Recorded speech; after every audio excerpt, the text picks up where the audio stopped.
Greetings YouTube, DJ Bonebreaker coming at you from the historic Castillo de San Marcos in the equally historic St. Augustine, Florida for yet another tech and travel video.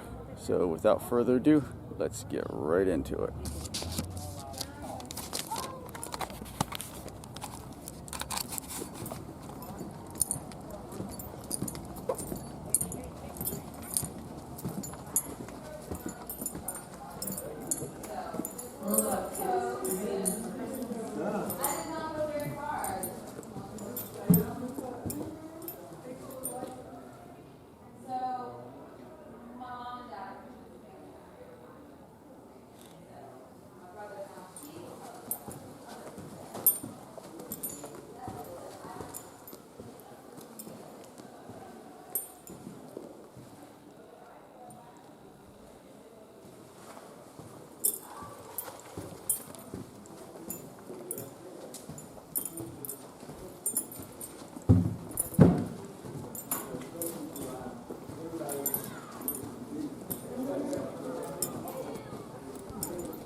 Yeah.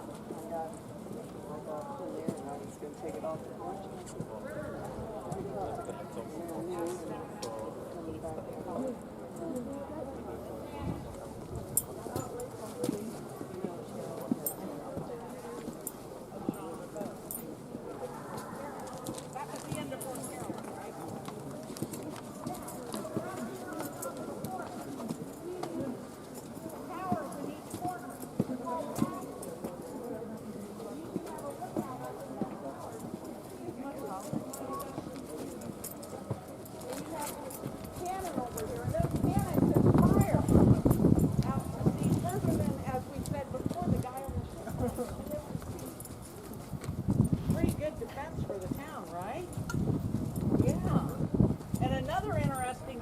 If you look out there, you see some odd things going on out there at the bank. Another defense we have here was there's a whole bunch of sandbars out there. A lot of ships are trying to sneak in. We have ships. Pretty good defense, huh? At one time, in 1702, James Moore, he was an Englishman, he sailed in here, he was going to take over St. Augustine. He sailed in, his ship landed out there, his men started to march on the town, and the people of the town got all their animals, their cows, their pigs, their goats, their sheep, and they drove them all up onto the fort ground and down into the moat. And then all the people came to the fort there in the middle. They go inside the room, and for the next 51 days, the entire population.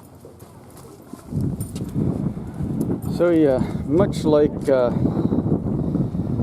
castle in Fallout 4 or Fort Frederick, which I visited earlier this year, the Castillo de San Marcos is a bastion or star fort. Although this one is considerably more heavily constructed than the well, maybe not Fort Independence, but definitely Fort Frederick. And it's considerably older than either of those two, because this thing was built in the 1500s. And this structure there, where the entryway is what's known as an outwork, specifically a ravelin. So for those of you who are into musical theater, and specifically familiar with the Pirates of Penzance and the Major General's song, the part we're saying about when he knows what is meant by mamelon and ravelin, well, there's a ravelin right there. Essentially, it was a semi-detached extra bastion that provided for like extra defense of the entryway. And if the enemy somehow managed to take the ravelin gate, then they'd be completely exposed to fire from defenders of the actual fort or who are mounted on the ravelin. So yeah. Yeah,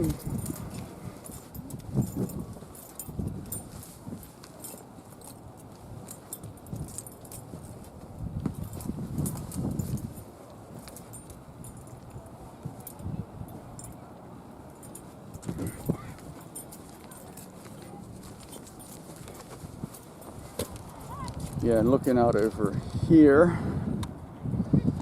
is some of the historic residential buildings which date back to the mid to late 1500s.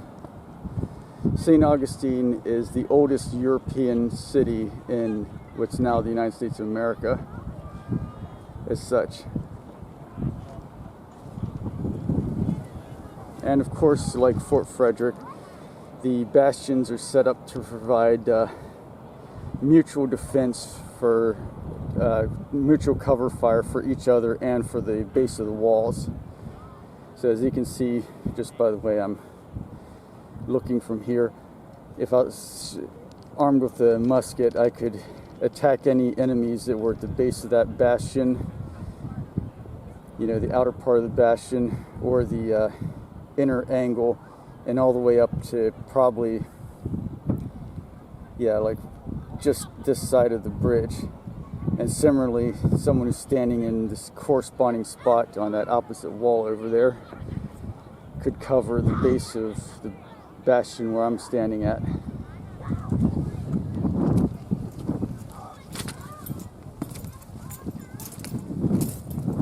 Yeah.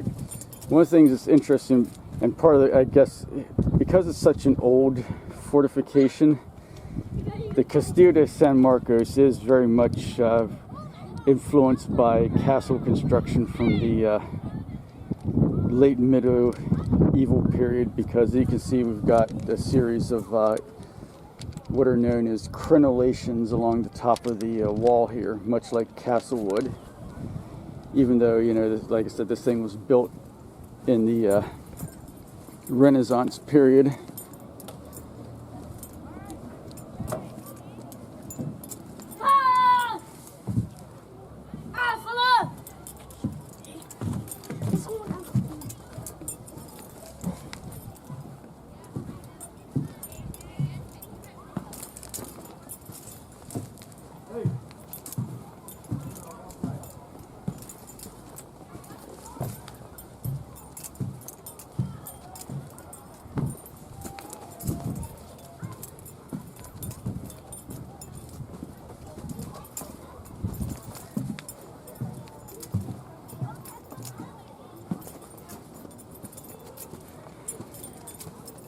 Yeah, remember how I was saying how typically these bastions would be solid, or at least filled in with like dirt and rubble on most star forts?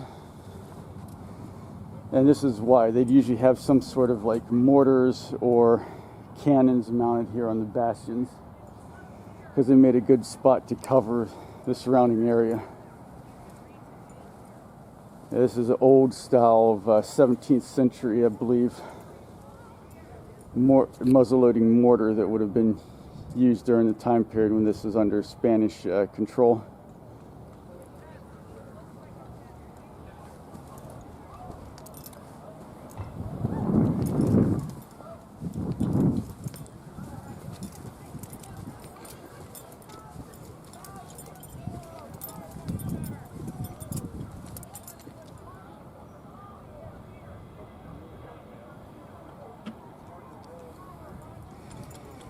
You know, one thing though is that unlike Fort Independence in Boston, but like Fort Frederick, the Castillo de San Marcos only has 4 bastions, which, like I said, is generally not that common for star forts.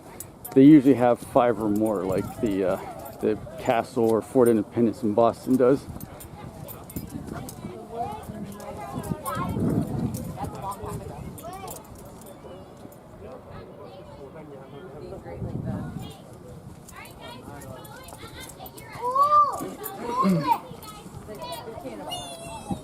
Yeah, here's another typical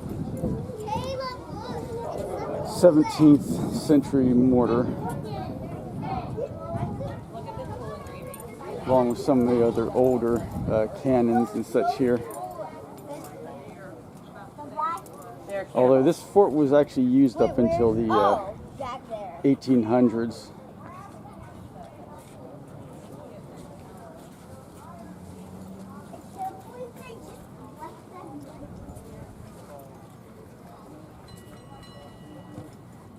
Yeah, like this cannon here is from the Mexican War period, which would have been 1847, 1848.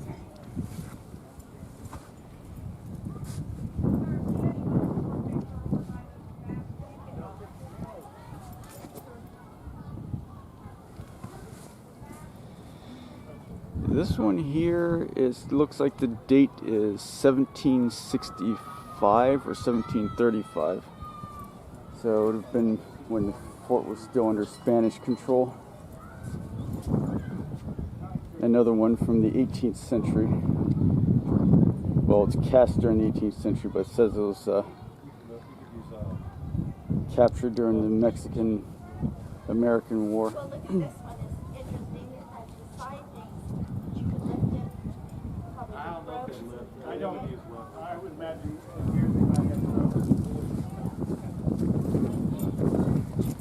And of course, down below we've got the courtyard of the fort.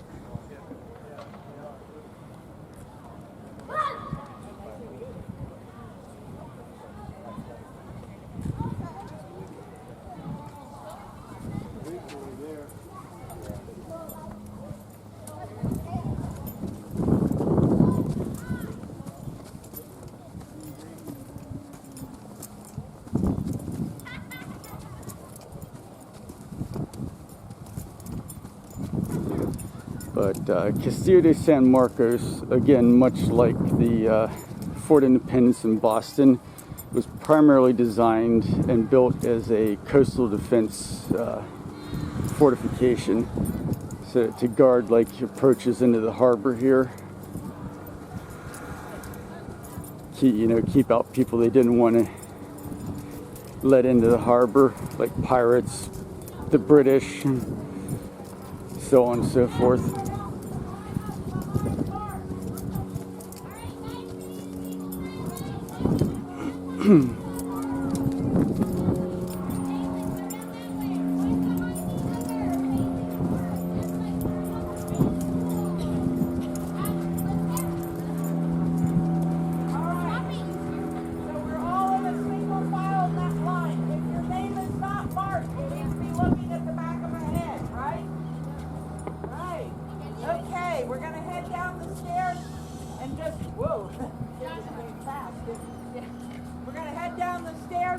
Yeah, this structure here, I don't remember what the technical term for it is, essentially a watchtower that is added to the bastions of some star forts. And the purpose is there would be a sentry posted up in the tower, and the height advantage would give them extra visibility out over the water. I remember reading somewhere that the sentry in this particular tower could actually see out at least 6 miles, so they could easily see any approaching ships, whether they be friendly or enemy, well before the ships could see the fortifications here. And if the ships weren't flying the right flag, then they could, rally the garrison and prepare to give them a proper welcome, as it were. But yeah, that's the tour of the various bastions on the upper part of the fort. I'll see you guys when I get into some of the rooms below. Okay, here we have in the courtyard here one feature that's a important but often unsung part of any good fortification, and that is an internal water supply for the defenders. Because two ways that well fortified, well defended forts were usually broken were more often by either starving them out or, you know, if they run out of water, which is basically the same thing, rather than just, you know, blasting enough holes in the wall to you know, let all the opposing armies through.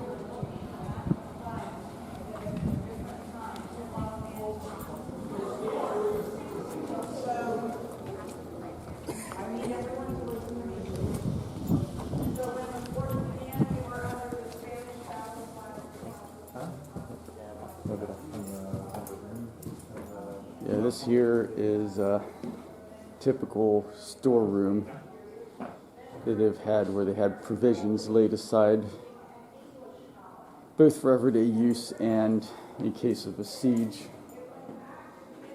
along with various artillery maintenance tools and what have you.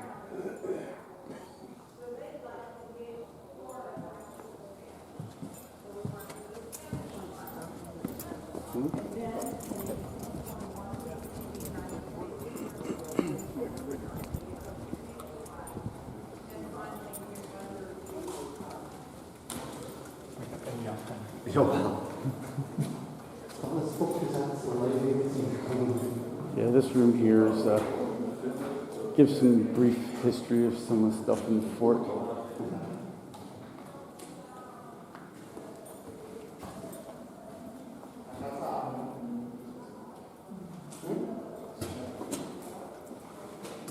Yeah, this montage over here showing the various nations that have possessed this fort over time, starting with the Spanish. Then for a short time, the British took the fort, and then the Spanish took it back. Well, the British gave it back because they didn't want it.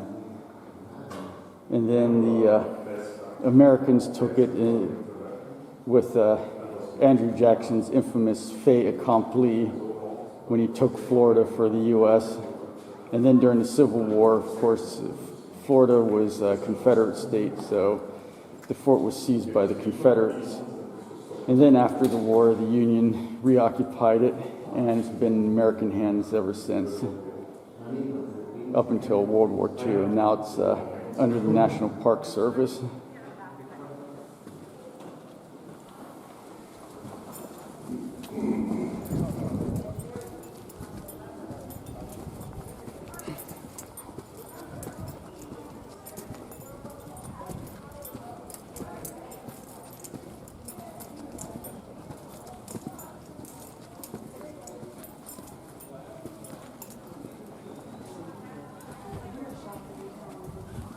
It's so beautiful under here. What were you thinking? I just have no idea what it was. I wish they had left the journal behind. Yeah, this room here is representation of the time the fort was under British control, showing typical British soldiers' barracks room and accoutrements and stuff.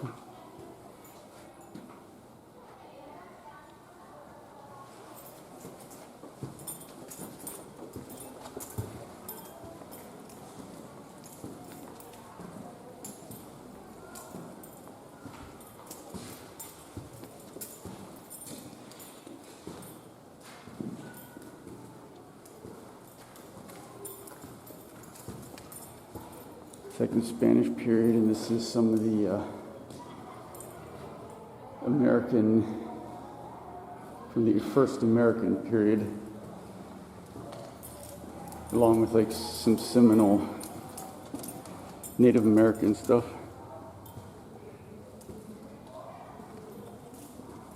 This would be the chapel, which most fortifications and castles had their very own like chapel in it. Right here.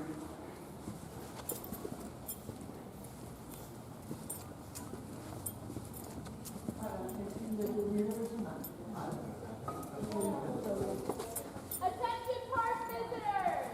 If you're interested in listening And this was a treasury room. San Marcos, please join me in the room behind me. Where they'd store treasures and valuables, waiting shipment back to Spain. Good, solid place to store them.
por estilo Visum.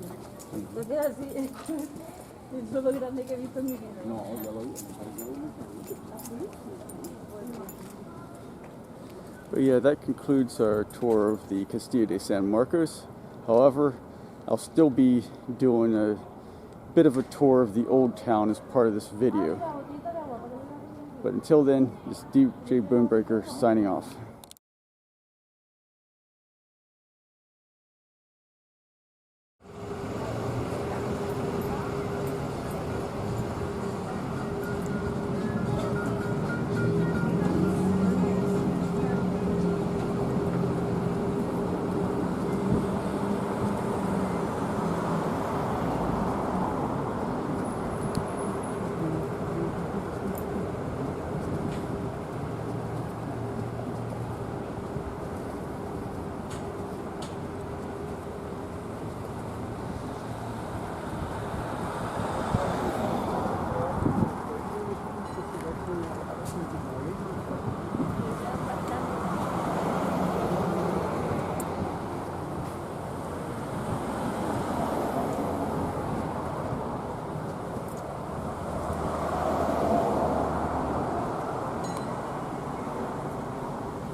Alright, this brings our